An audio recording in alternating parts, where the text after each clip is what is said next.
Je vous remercie d'être là. Je salue tous nos étudiants, tous nos doctorants, nos post-doctorants, tous ceux qui ont pris de leur temps pour venir assister à cette conférence du professeur Jean Prévost que je vais présenter. Je voudrais également saluer parmi nous une délégation de l'Université d'Alger 2, 3 collègues qui nous font l'honneur d'être présents aujourd'hui. Marc Bélicot, bienvenue à la mission. Il n'y a pas de marocain dans la salle. Il y a vous avez français, en tout cas, on est réunis ici pour la bonne cause, autour d'un thème dont vous avez lu en partie dans le titre que nous avons choisi. Alors, au nom du laboratoire Intersigne, le professeur Jean-Michel qui devait être avec nous, je ne sais pas quand ça va arriver. Vous allez bientôt faire la passation. J'ai pris la direction, je prends bientôt la direction du laboratoire Intersigne, et c'est dans ce cadre que nous appelons le professeur Jean-Michel. Je voudrais tout particulièrement, avant de vous présenter notre invité chercheur scientifique ici présent, remercier très particulièrement, bien sûr, l'ILG qui a permis cette venue, remercier ma collègue et amie Malik Soudeni, sans qui rien de tout cela n'aurait eu lieu, parce qu'elle s'est démultipliée pour que nous ayons la chance. Nous avons procédé, je dois l'avouer, humblement par captation. Nous l'avons presque kidnappée avec Mme Prévost, et je la remercie d'avoir permis ce moment de partage. Ah, voilà si j'ai mis Marc Bélicot. J'étais en train de parler de vous, je suis très heureuse que vous arriviez au bon moment. Fait que par contre, devant. Et je remercie en même temps que Soudeni, je ne sais pas où elle est disparue, Leïla. Elle est chercher le câble. C'est sous le signe du câble. C'est une bonne nouvelle. Elle est bonne. Hein, voilà. Et Leïla a énormément fait. C'est elle qui a conçu la fiche, c'est elle qui a préparé avec enthousiasme cet événement. Donc vraiment, je vous remercie de nous aider, de contribuer à ce que chaque événement soit un événement à la fois de partage réel, festif, dont l'annonce et la programmation soient dignes de la personne qui vient présenter le propos.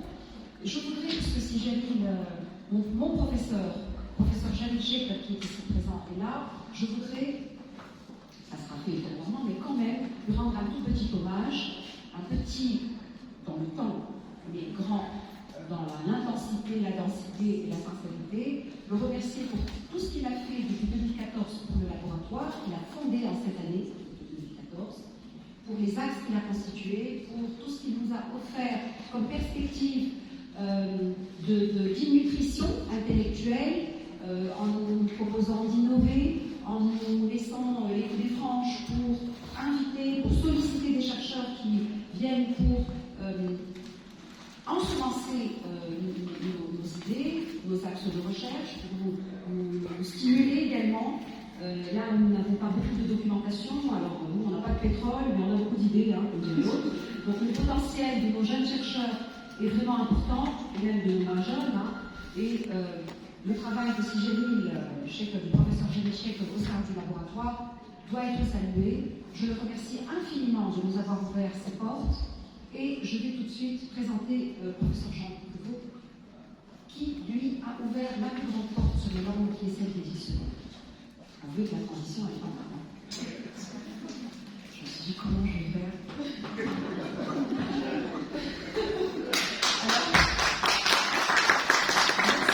Merci, professeur Prévost, d'avoir bien voulu accepter notre invitation, d'avoir bien voulu donner de votre temps pour venir voir cette université qui est la première université où on a enseigné le français dans ce pays, dans cette république tunisienne. Je tiens à le souligner.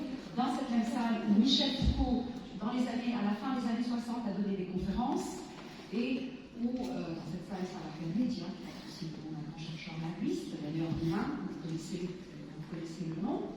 Alors, le professeur Prévost ne le présente pas. Alors là, Sarah Bousquet, qui le connaît parfaitement, mon collègue Yamila Sarah Bousquet, c'est qu'on l'appelle entre nous, pardon, monsieur dictionnaire. Voilà.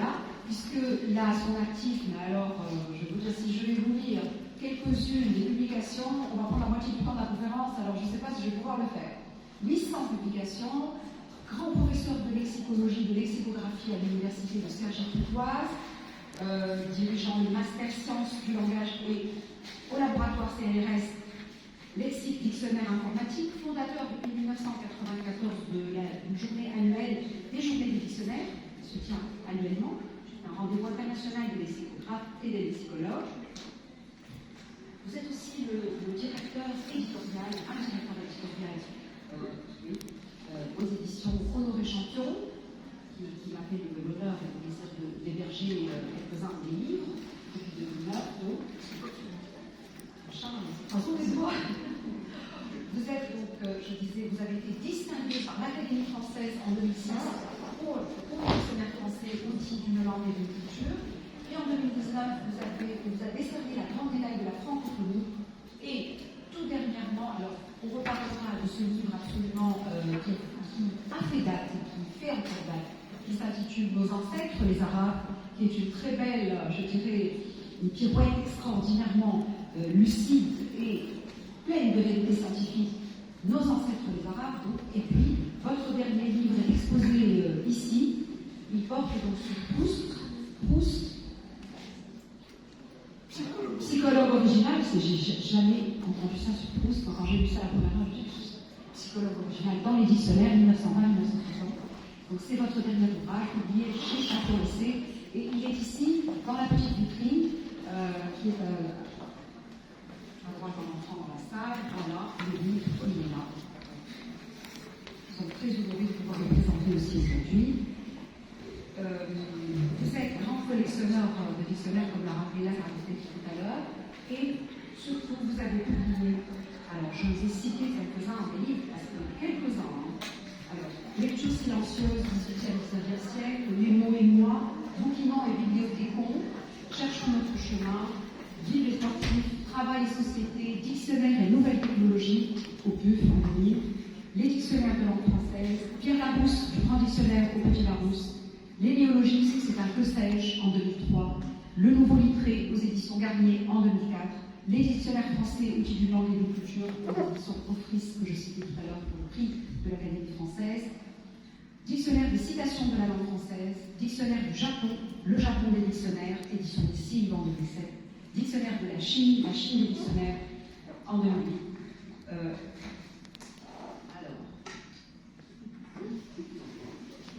Journal, que tout ça ne vous décourage pas, il faut au contraire, ça vous stimule. Journal d'un amoureux des mots, Larousse 2013, À vélo, à bicyclette, Nom de la Tour, Honoré Champion 2014, Le Dicot des dictionnaires, Histoire et anecdotes chez Jean-Claude Lattès en 2014, Les mots disparus de Pierre Larousse, en collaboration avec Bernard Cervellini, Larousse 2017, Mots, expressions et proverbes liés chez Garnier, Nos ancêtres les Arabes, ce que notre langue leur doit, que vous avez présenté dans un nombre de pays, y compris en Arabie Saoudite, Expressions et proverbes disparus de Pierre Larousse, Les secrets des mots, Plein feu sur nos dictionnaires, L'histoire de la langue française, un vrai roman, collection mots, etc., en 2020, donc c'est tout récent, La story de la langue française, ce que le français doit à l'anglais et vice-versa. Donc vraiment, je m'arrêterai sur ce dernier titre, parce que cette expression de devoir, il me semble qu'elle est très importante, parce que ce qui vous caractérise du point de vue d'une éthique de linguiste, je dirais, et de lexicologue, et de lexicographe, c'est justement cette notion de à la fois devoir à, et en même temps, il y a une circulation, c'est-à-dire que vous êtes à la fois d'éditeur et créditeur, et vous êtes, il y a une position, une posture qui est la vôtre, qui permet de vivre, de comprendre le monolinguisme comme étant, mais alors complètement pétri de plurilinguisme. Et je pense que c'est ce qui va nous intéresser, et c'est ce qui nous intéresse dans votre posture intellectuelle. Épistémologiquement, vous n'êtes pas dans un monolinguisme fermé, un monolinguisme qui a fermé ses écoutilles. Je vais vous laisser vous exprimer sur ce sujet de l'insécurité linguistique. Être en insécurité linguistique, moi je reprends la définition du sémiologue Klinkenberg qui la doit au sociolinguiste américain William Labov, c'est en fait parler son monolinguisme, sa langue, en étant stressé, en faisant très attention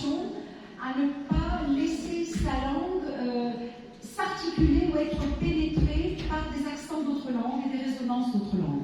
Or, vous êtes dans la posture complètement inverse, puisque, comme je vous le disais tout à l'heure, la première fenêtre, ou la première porte qui nous ouvre sur le plurilinguisme, c'est l'entrée lexicographie. C'est tout simplement la définition d'un mot. C'est elle qui nous montre à quel point cette dette plurilingue est au cœur de tout usage, de tout mot appartenant en particulier à la langue française. Et nous avions choisi et l'arabe dans la francophonie, avec volontairement un antonème tunisien. Voilà, dans la francophonie. C'est-à-dire, qu'est-ce qu'on en fait? Jusqu'à quand va-t-on concevoir une francophonie refermée sur elle-même, alors que vous avez parfaitement montré, vous êtes parmi les grands scientifiques en France, au CNRS, qui montrent justement cette espèce d'imprégnation réciproque des langues, ce que Ernest Renan appelle l'intime infiltration des langues, qui est une expression que j'adore. Alors, sans plus tarder, je vais vous donner la parole en vous remerciant infiniment de votre présence parmi nous, et peut-être qu'ensuite dans le débat, j'aurai une petite question à poser. Merci. C'est moi qui vous remercie.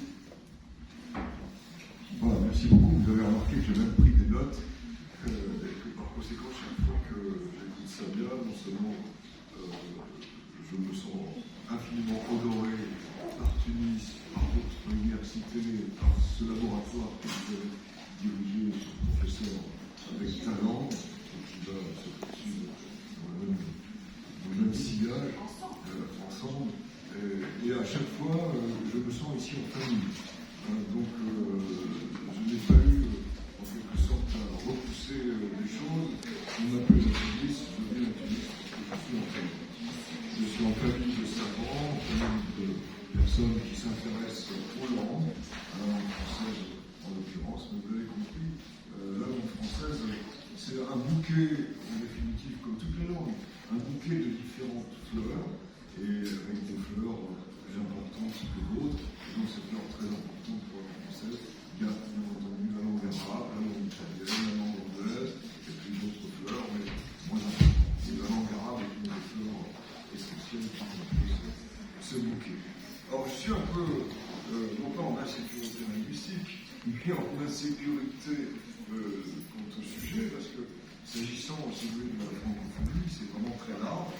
En même temps, il faut considérer que la francophonie est l'ensemble des pays qui partagent une langue, donc évidemment la Tunisie, l'Algérie, le Maroc, mais aussi bien d'autres pays, puisque nous sommes en gros 300 millions à partager cette francophonie. Je suis heureux aussi de me retrouver avec un collègue, j'étais à son doctorat, avec Yves, qu'il faut absolument remercier pour nous piloter et pour venir de temps en temps, là où nous habitions avec mon épouse à Palaiseau.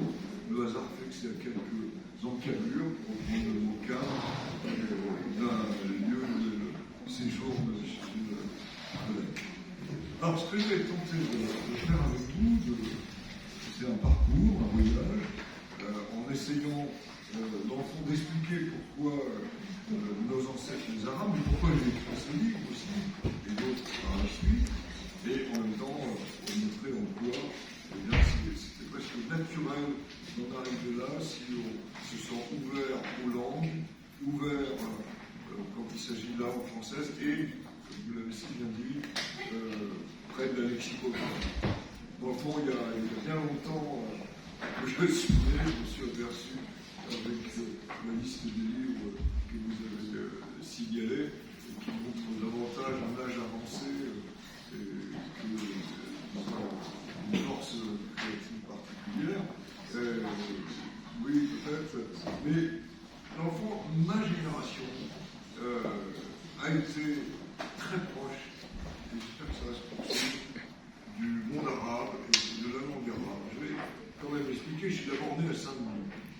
Saint-Denis est une ville d'immigration forte, une des premières villes d'immigration de la région parisienne. Et donc, je dirais que dès ma naissance, j'étais avec dans le bus, dans les rues, avec des personnes venant du monde arabe et notamment d'Algérie. Puis il se trouve que mes parents ont eu un poste double de professeur de sténo dactylo, qui, dans le fond, les mots phonétiques, c'est la sténographie, vers les mots tapés à la machine, c'est la dactylographie. En plus, ils étaient espérantiques, donc tout se termine en espéranto, c'était la morphologie. Mais il y a eu leur place de double à Vichy. Or, Vichy, ils ont pris conscience que très tardivement, c'était après-guerre, hein, donc arrière l'origine de Vichy, je suis né en 1949. Et donc là, il y avait énormément de gens qui venaient aussi d'Algérie. Et tantôt des Émirs arabes, qui étaient en grand nombre, parce que c'était une ville d'eau extrêmement agréable, mais aussi les pieds noirs. Et quand je me suis retrouvé donc en troisième, c'était le moment où beaucoup de pieds noirs s'installaient à Vichy.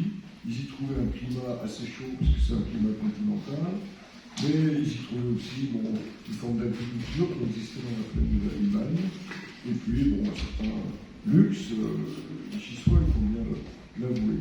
Et pour moi, ça a été aussi, après Saint-Denis, un contact avec avec le monde arabe. Ils arrivaient avec des habitudes alimentaires, le couscous, on ne connaissait pas. Ils arrivaient avec les yeux pleins de soleil. Ils arrivaient avec Enrico Macias, qui peut-être ne dit plus rien aux plus jeunes, mais qui était un chanteur qui nous a bercé du monde de l'Algérie et du monde arabe plus largement. Et donc, ils arrivaient avec un grand sourire, un grand soleil, qui nous a évidemment aussi marqués. Et puis, vous l'avez rappelé, je me suis passionné pour les dictionnaires, mais c'est toujours une question de personne. J'ai rencontré ce professeur Bernard Kemala qui m'a vraiment éclairé, de même que quand on vous rencontre en tant que professeur, on vous suit, on embarque comme le grand directeur qui vous a précédé, on vous écoute et on part dans le même sillage. Bon, c'est comme ça que se font les choses. Il était bilingue, c'était là aussi quelque chose de fort, espagnol et français, Bernard Kemala. Et il nous embarque du côté de l'histoire du dictionnaire, ça m'oblige à aussi m'intéresser à Paul Robert. Paul Robert, dès qu'on s'intéresse à ce dictionnaire, on s'aperçoit qu'il est aussi, il a vécu en Algérie, il a conçu ce dictionnaire à Chlef, qui était Orléansville. Son nom même de Paul Robert est dû à son nom, qui s'appelait Paul Robert, qui venait de mourir au moment de sa naissance et qui est maire de Rouen. Donc on est là en plein dans le monde, si vous voulez, à la fois politique, linguistique, et Paul Robert jouant avec les enfants arabes, et en même temps se passionnant pour l'agriculture et la langue. Dans le fond, je suis bien persuadé que c'est ce contact avec une autre langue qui pousse, dans le fond, à mieux connaître sa langue. On ne connaît bien sa langue quand on apprend une autre, disait Goethe. Bon, c'est assez judicieux, et même en l'écoutant sans la comprendre, on a envie de mieux parler et de connaître la langue de l'autre. Et voilà comment donc Paul Robert aussi forcément rejoint cet univers. Je ne savais pas encore que j'allais écrire mes ancêtres, les Arabes. Et puis est venue une autre expérience. Le monde est assez géographiquement petit parfois. Ma grand-mère habitait donc Saint-Denis, j'en ai parlé tout à l'heure, je suis né. Et voilà qu'on me demande à la Radio France d'être un chroniqueur des mots du rap. Et donc me voilà Doc Dico, c'est comme ça que je passais sur cette radio pour expliquer les mots du rap. Et là, évidemment, les mots arabes sont très présents. Et j'étais en train de venir avec des conférences aux professeurs des universités. Et en tant que Doc Dico, me voilà aussi mêlé aux dictées des cités qui ont eu lieu tout autour de la région parisienne, par Rachid Soltaki, je crois marocain, mais je ne veux pas dire de bêtises, et Rachid Soltaki a eu l'idée de relancer des dictées, et où fait-il la première très grande dictée à Saint-Denis. Et je me retrouve donc sur la place de Saint-Denis, où il y a, c'est presque symbolique, le marché, avec énormément de produits venant d'Algérie, de Tunisie, du Maroc. La mairie, pour ceux qui sont allés voir la basilique du Saint-Denis, qui est tout à côté, symbole républicain s'il en est, impressionnante d'ailleurs de taille. Et puis évidemment la basilique Saint-Denis où sont enterrés les rois de France. Et là, eh bien, nous voilà sur la tribune et avec cette fameuse dictée, et 987 personnes qui font cette dictée sur la place du marché qui a été vidée, où on a mis des tables, et où Rachid Santaki dicte un extrait de 93, 9-3, on est à Saint-Denis, c'est un clin d'œil, et je vois encore mon épouse, à côté d'une dame africaine, un peu plus loin des gens venus du Maroc, du Tunisie, prendre cette dictée avec beaucoup d'émotion, ainsi que mon épouse en essayant de faire le moins de fautes possible, c'est pas très évident avec un texte de Victor Hugo, et donc une espèce de ferveur multinationale, francophone, et un mouvement, je dirais, presque d'unanimisme selon Romain Rolland, mais là, pas en fonction d'une catastrophe, en fonction d'un jeu du moment. Et là, ça vous renforce, si vous voulez, dans cette idée qu'une langue appartient aux autres langues, aux autres nationalités. Et dans le même temps, je crois que je devais diriger le master des sciences du langage. Et à ce moment-là, j'avais bon nombre d'étudiants vraiment de Tunisie, avec des doctorants brillants, maintenant professeurs ici, et aussi, finalement, je me souviens d'un cours, et puis après j'introduirai vraiment le sujet, où je devais expliquer, parce que les mots du rap, au début c'est moi qui les choisissais, mais j'ai vite compris quand même que ma génération c'est pas trop celle du rap au départ, et qu'il valait mieux qu'on me les donne, et après je travaillais les mots en question. Et en définitive, un jour on me demande d'expliquer Zouz, puisque dans le français des cités, ma Zouz, c'était ma compagne, sans que ce soit vulgaire. Mais à chaque fois, j'avais une hésitation sur l'accent à utiliser Zouz, je ne sais pas trop comment le prononcer. Et ça m'a d'ailleurs ému parce que, comme j'avais mes étudiants en master, je leur ai dit voilà, dans 15 jours, je vais expliquer le mot Zouz. Est-ce que quelqu'un, je savais où ça venait, la campagne, le second, est-ce que quelqu'un peut me dire comment bien le prononcer? Et là, il y avait la Tunisie, le Maroc, l'Algérie, et il y en a pas un qui prononçait de la même manière. Et donc, bon, je vais dire la Zouz, comme on l'entend, voilà. Et j'aurais à peu près une prononciation, disons, œcuménique, si on peut dire. Et donc, c'est quelque chose d'émouvant. Et alors, dans le même temps, en histoire de la langue française, il y a peu d'universités qui ne confondent pas l'enseignement de l'ancien français avec l'enseignement de l'histoire de la langue. C'est vraiment dommage parce que, en fait, l'histoire de la langue française, c'est pas que l'ancien français, bien entendu, ça se poursuit, et c'est après l'ancien français, et encore en même temps d'ailleurs, notamment l'importance de la langue arabe, puis après de la langue italienne, et pour finir, de la langue anglaise. Avec quand même comme énorme différence que quand il s'agit de la langue arabe, ça commence en premier, et ça se termine aussi, ça ne se termine pas, d'ailleurs, ça se poursuit toujours. Alors que si vous voulez, l'italien a eu son influence, mais bon, on peut dire que maintenant, certes, il y a les pizzas, les spaghetti, etc., mais l'italien ne nous donne plus vraiment de mots. L'anglais, bon, hélas, ça ne cesse. Mais ça aura bien une fin un jour, quand même, dit-il, en étant non pas anglophone, mais en étant un peu agacé par ce mot anglais. Quant à la langue arabe, elle poursuit son chemin. On le verra tout à l'heure dans les voies de communication, notamment par la chanson, mais aussi par, et c'est le cas de la francophonie en des thèmes, par le fait qu'il y a de plus en plus de Tunisiens, de Marocains, d'Algériens, qui sont présents et qui sont là, non seulement présents, on parle toujours des immigrés au sens d'un travail qui est parfois un peu dur, mais ils sont présents très intellectuellement aussi. Mon meilleur dentiste est tunisien, mon témoin de mariage est tunisien, il s'agit de Salah Mejri. Et donc on voit bien que c'est par les vertus intellectuelles que nous sommes là en présence d'autres nationalités et d'une langue partagée avec, on y reviendra, dans le fond, la nécessité, à mon avis, que la langue arabe soit présentée comme une langue vraiment qu'on apprend aussi au collège ou au lycée, enfin, en fonction évidemment des options. Donc on est là avec un moment où j'enseigne l'histoire de la langue française et forcément, après avoir évoqué ce qu'on sait tous, le gaulois, 150 mots qui nous sont restés, je ne parle pas des noms propres, ou plutôt des toponymes, là il y en a énormément, mais des noms dans la langue, on est autour de 150, donc c'est quand même assez peu, même s'ils sont assez courants.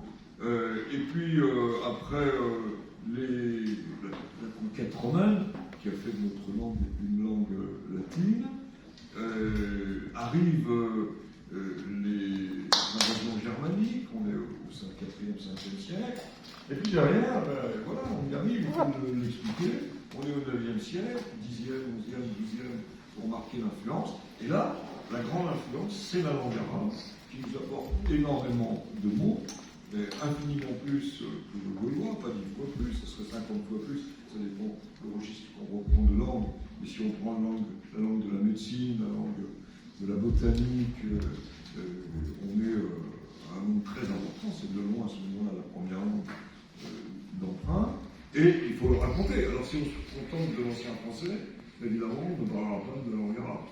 Et peu de la langue italienne, un peu plus, parce que la Renaissance est là avec déjà la littérature. Quant à la langue anglaise, bon, on a compris qu'elle est tout autour de nous et qu'on est bien obligé d'en parler.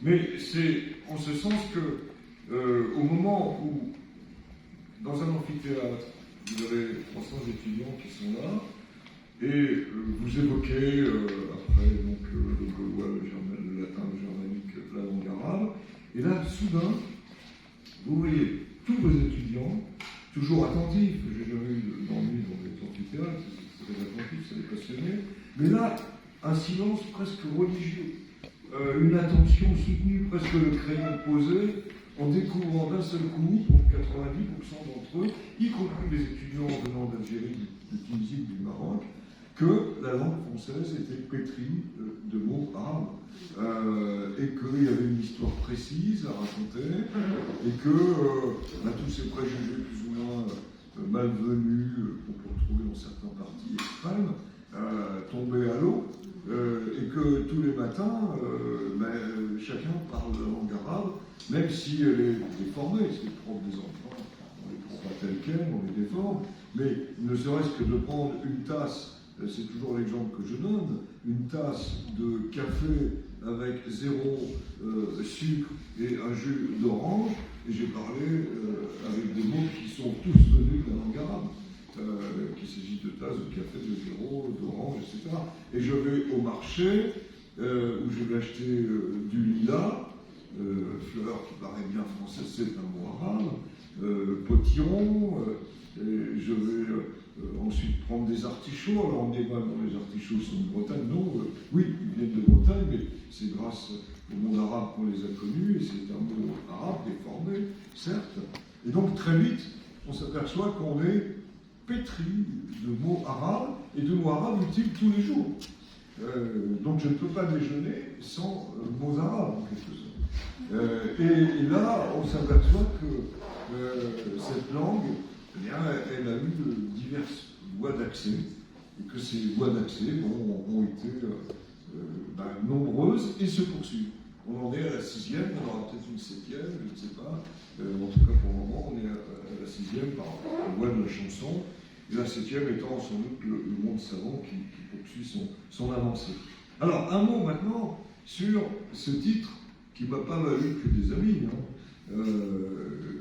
Nos ancêtres, les Arabes, avec ce que la langue française doit à la langue arabe, et un titre venu dans la discussion, et puis, évidemment, la formule « nos ancêtres les Gaulois » est en palimpseste, si je puis dire, elle est connue de tous les Français, cette formule « nos ancêtres les Gaulois », et c'est comme ça que je dis, on a dit le titre, c'est vrai, nos ancêtres, les Arabes, on a trouvé ce titre formidable. Puis après, je me suis dit, j'avais entendu, mais tant pis, j'y vais. Et des ennuis des extrêmes. Et après, quand vous commencez le livre, vous vous dites, mais dans le fond, nos ancêtres gaulois, d'où vient cette formule? On sait bien que c'est au 19e qu'on a lancé la formule, mais qui l'a prononcée, dans quel contexte, puis allons voir un peu plus près. Et là, je dirais, grande surprise, j'avais deviné que c'était Ernest Lavis, grand historien de la légende nationale au XIXe siècle, en gros. Hein, chaque pays a son historien qui crée une légende nationale avec les Gaulois moustachus, combatifs, etc. Bon, plus d'enfants auraient pu être oubliés complètement, mais il a su les remettre en vogue. Et là, c'est le paradoxe, c'est-à-dire qu'on... Alors, ajouter à ça Astérix et les Gaulois, évidemment, donc ça a donné une amplification formidable à ce message apparu sous Napoléon III de nos ancêtres gaulois. Mais dès qu'on rentre dans les textes, on s'aperçoit que c'est Ferdinand Buisson, pédagogue, qui a relancé la formule dans un article sur la langue française et son enseignement, et l'histoire, surtout de la langue française, et qui a été l'auteur de l'article, c'est Lavis, à qui il avait confié l'article. Et là, tout ce qu'on lit n'est pas du tout ce qu'on imagine. Je suis allé du coup chercher des ouvrages qui y correspondaient, et on voit bien que l'histoire qui est donnée, ça commence par la Gaule n'était donc pas une patrie, car une patrie est un pays dont tous les habitants doivent s'aimer les uns des autres. Bon, on dirait que ça commence mal pour la Gaule, puisque Ernest Lavis nous explique que bon, c'est pas vraiment une patrie. Et il continue dans ce même élan en évoquant le fait que, dans le fond, la France, dont d'ailleurs, quand on réfléchit, n'est ni gaulois ni latin, mais germanique, puisque c'est les Francs qui ont donné son nom à ce pays.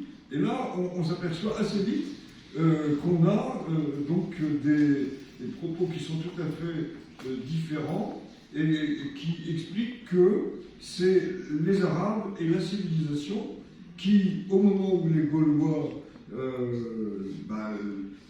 étaient quand même assez frustes, eh bien, qui a donné en quelque sorte le mouvement, l'impulsion pour la Renaissance. Et il y a des passages qui sont la civilisation arabe avait été longtemps supérieure à celle de l'Occident.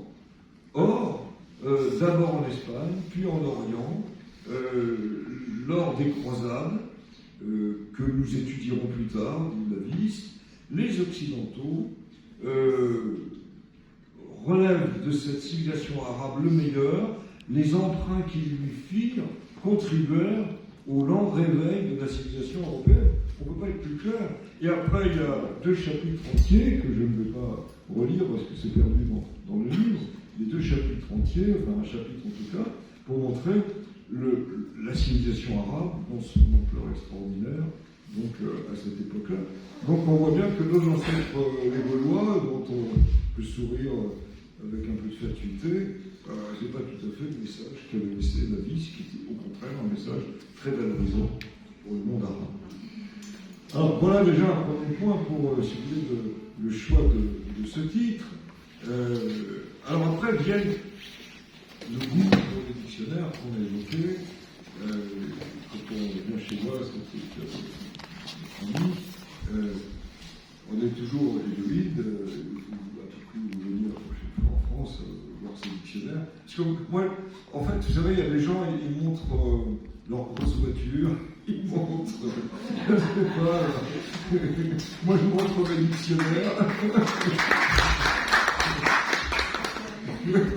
Et donc je suis assez fier, il faut le dire, les dictionnaires, il me semble, ils sortent légèrement, ils bruissent un peu leur feuille, ils sont tous contents qu'on puisse les ouvrir. Et moi je suis d'une certaine façon une fierté avec ses enfants. Mais quand on consulte le dictionnaire, et c'est ce qu'on fait quand on a décidé que ce seraient nos ancêtres les Gaulois, on a décidé on n'a pas décidé, on a constaté que Lavis valorisait la civilisation gauloise, et on sait où on veut aller, c'est-à-dire montrer que les mots arabes sont extrêmement présents, importants, essentiels dans notre langue. Après, il faut construire le livre, évidemment. Et construire le livre, pour ma part, ça commence toujours par aller consulter les dictionnaires, parce que les dictionnaires, donc j'en ai 10 000 qui vont en gros du XVIe siècle à nos jours, et évidemment je ne consulte pas les 10 000, je sais quand même à peu près où aller chercher les informations, et les plus importants. Et là commence la traque la traque du mot qui nous intéresse, donc c'est langue, c'est arabe, c'est arabie, et on constate assez vite qu'effectivement, là aussi, les dictionnaires du XVIe, et notamment du XVIIe et du XVIIIe et du XIXe, avant les colonisations, sont extrêmement élogieux sur le monde arabe. Et ça, c'est quelque chose qu'on oublie d'évoquer, qu'on oublie de signaler. Donc, j'ai pris à cœur de le mettre en avant. Et qu'il s'agisse, par exemple, de Furetière en 1690, puisque quand on raconte l'histoire des dictionnaires français, il y a une trilogie, une sorte de trinité, je l'appelle comme ça, qui est 1680 Richelet, le dictionnaire français en soi. C'est l'ancêtre en gros du Robert, parce qu'il y a des citations. 1690 Furetière, qui est l'ancêtre du Larousse, parce qu'il est plutôt encyclopédique. Et puis 1694, l'Académie française, qui est l'ancêtre d'elle-même, en tant que dictionnaire du bon usage, avec quand même l'infédition, aujourd'hui gratuite sur Internet, je le signale, parce que c'est gratuit sur Internet, avec en haut toutes les éditions que vous pouvez consulter d'un clic. Donc vous pouvez avoir la définition de 1694 du premier dictionnaire pour le mot arabe ou d'autres mots. C'est précieux d'avoir comme ça, sur son écran, gratuitement, toutes les éditions du dictionnaire de l'Académie. Alors, quand on consulte Richelet et Furetière, on est surpris de la valorisation du monde arabe, mais entre les deux, il y en a un moins connu, Roger, qui est le dictionnaire des richesses de César Rochefort, et qui est de 1685, et qui, lui, alors, va dans le détail, en donnant toutes sortes d'informations extrêmement précises sur le monde arabe, sur l'Arabie. Et il y en a encore un plus important, dont je vais essayer de retrouver ici tout de suite. J'ai mis beaucoup de marques, et finalement, j'en ai tellement mis que je ne le perds pas. Mais il y en a une sur le dictionnaire de 1571, qui est celui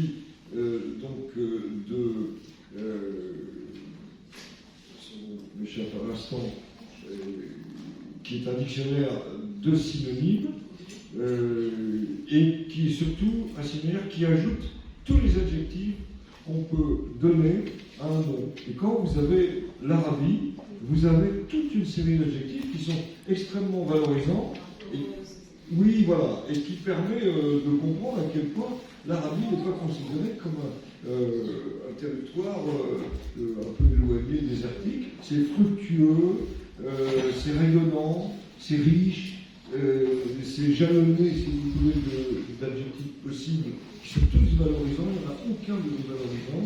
Et donc, ça fait chaud au cœur de voir que dès 1571, Maurice Delaporte, le nom me revient maintenant, vous avez parlé des dictionnaires qui sont des portes. Bon, moi je m'étais oublié Maurice Delaporte, qui ne s'appelle pas dictionnaire, qui s'appelle épithète, mais qui en fait était un dictionnaire parce qu'il y a à peu près 500 mots qui sont retenus, des noms, des substantifs, auxquels il ajoute des adjectifs. Je consulte toujours ce dictionnaire parce que c'est important de savoir que le sujet qu'on a choisi a été retenu par Maurice Delaporte. Ça veut dire qu'il était important pour les poètes, pour les écrivains. Donc c'est aussi un indice, et qu'on lui donne des adjectifs qui eux aussi sont offerts aux écrivains, puisque l'ouvrage était destiné sous la Renaissance, 1571, à valoriser, à enrichir le langue français. Et que Arabie y soit, qui plus est, nom propre, et par conséquent, c'est pas évident de mettre un nom propre dans une liste de substantifs, c'était montrer à quel point cette mention était essentielle pour les écrivains de l'époque. Alors, on est là, avec la consultation successive des dictionnaires, et comme je l'explique quelque part dans l'ouvrage au début, il n'y a pas simplement à aller consulter le mot arabe ou le mot langue. Là, on met en avant d'emblée, dans Furetière, comme dans César de Rochefort, que c'est une langue d'une extrême richesse. Que c'est une langue où il y a 500 mots, évidemment, on peut avoir en tête pour le lion, où il y a un nombre incalculable, aussi une centaine, pour le mot épée. que le mot miel lui-même a une centaine de mots, et que donc la richesse sémantique, lexicale de la langue arabe, en fait, c'est quasiment indiqué à chaque fois, une langue poétique par excellence, la langue de la poésie. Je crois que c'est toujours perçu comme tel, et que c'est à valoriser. La langue arabe est une langue poétique, qui sait jouer de la métaphore, qui sait jouer de l'image, et qui, d'une certaine façon, est littéraire profondément. Elle est religieuse et elle est littéraire. Et là, c'est quelque chose à mettre en avant. La langue anglaise est expressive, elle est technique, elle est germanique, puisqu'elle associe deux mots. Elle va faire le fast-food, quand nous, on a du mal à évoquer un vite restaurant, ça nous paraîtrait inconcevable de s'exprimer comme ça. Et donc, si vous voulez, c'est bien, non pas une langue qui est battue en brèche dans ses capacités par l'anglais, c'est une langue qui a sa propre capacité, sa propre richesse, à surtout continuer de valoriser. Quand l'anglais a aussi ses qualités techniques, c'est évident, ses qualités expressives, moi l'idée aussi de vouloir valoriser une langue sur l'autre. Mais il n'y a pas à dévaloriser une langue sur l'autre. Or, j'anticipe un peu, je dérape assez volontiers, quelles sont les langues apprises au monde? C'est l'anglais en premier tout le temps. Bon, le français est assez loin. Enfin, il y a aussi quand même. Mais les français et l'arabe sont dans le même combat. J'aurais envie de souligner qu'il faut à tout prix que ces langues-là, puisqu'elles sont partagées par un nombre immense de personnes, elles soient apprises. Qu'il y ait des structures qui correspondent. Bon, donc j'anticipe un peu et je dérape. Et donc la continuité de l'observation des dictionnaires, puisque j'étais dans cette illustration, elle se voit aussi dans l'encyclopédie. Après les 3 dictionnaires fondamentaux, Richelieu, Furetière, l'Académie, arrive l'encyclopédie au XVIIIe siècle, qui est un autre type d'ouvrage où le concept l'emporte sur le mot, les dictionnaires de langue, comme Lambert, ou encyclopédique, comme le Petit Larousse, c'était Richelieu et Furetière, ou de l'usage, comme l'Académie. Sont des dictionnaires où il y a le maximum de mots enregistrés, en fonction du projet. Mais les dictionnaires encyclopédiques n'enregistrent pas des mots. Les encyclopédiques, par contre, n'enregistrent pas des mots, ils enregistrent des concepts. Vous pouvez ne pas avoir escargot dans une encyclopédie, parce qu'on vous renverra à mollusque, ou à gastéropode, en l'occurrence. Et donc, si vous voulez, le projet est un peu différent. Mais là aussi, il suffit de consulter langue et arabe dans l'encyclopédie pour voir à quel point c'était important pour l'Europe, pour la France, cette littérature arabe, cette langue arabe, et comment elle est valorisée. Et là, Diderot et d'Alembert, mais en l'occurrence c'est Geoffroy qui aura fait l'article, ne cessent de montrer des caractéristiques très importantes. Et donc là aussi, la littérature, et ça m'amène au 19e, au dictionnaire du 19e, la littérature est quelque chose qui est tout de suite relevé pour la langue arabe. Pourquoi? Parce que, dit-on, il fallait le dire, on le savait, mais c'est encore mieux de le dire,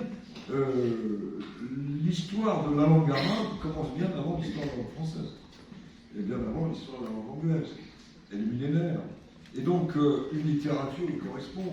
Et donc, si vous voulez, la littérature arabe est quelque chose d'installé depuis très longtemps, et que les encyclopédistes, qui sont par essence ouverts et curieux, eh bien, ne manquent pas de mettre en relief avec l'influence que ça a sur quelques-uns, comme Voltaire.